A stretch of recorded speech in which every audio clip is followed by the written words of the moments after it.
So Spurs hosting the Warriors tonight. They're going to be without Klay Thompson, who's going to rest on the second night of a back-to-back. And like you mentioned, some speculation Steph Curry could also sit out after playing big minutes Monday against Houston. Spurs are plus 110 on the money line at home tonight.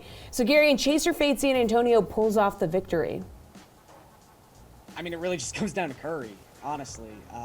I will say we have spent a lot of time the last couple of weeks talking about how Golden State's numbers are just not that great when Draymond Green is not playing. So, we don't have any question marks about that. Green will not be taking the court tonight. So I guess you could look at this and say, hey, San Antonio, home dog, even if Curry's playing, he played big minutes last night.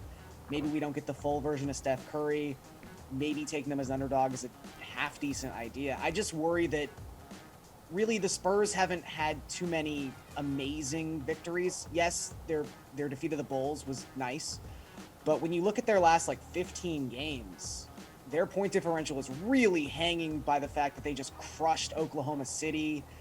They've had some big wins against terrible teams, and they've struggled against good teams. They're actually 2-6 ATS their past 8 against teams above 500, and just 1-6 ATS their last 7 games as an underdog. So they just don't really beat good teams. So unless we hear definitively that Curry's out and you have an opportunity to jump on this quickly, I don't think I'm really looking to back the Spurs tonight.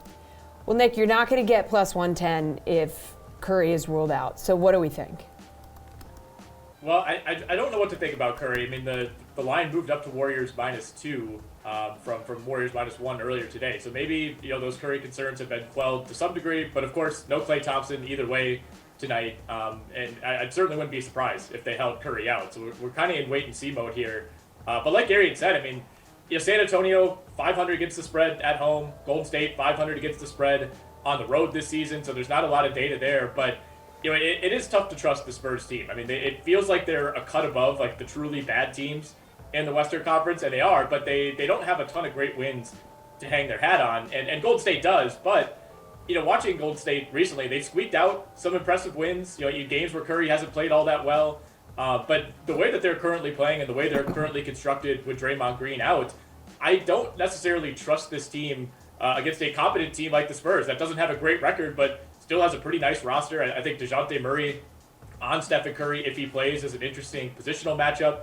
And the Spurs also rested several of their veterans, Pirtle, Derek White, Murray, over the weekend. So all those guys are back healthy. They're back fresh tonight.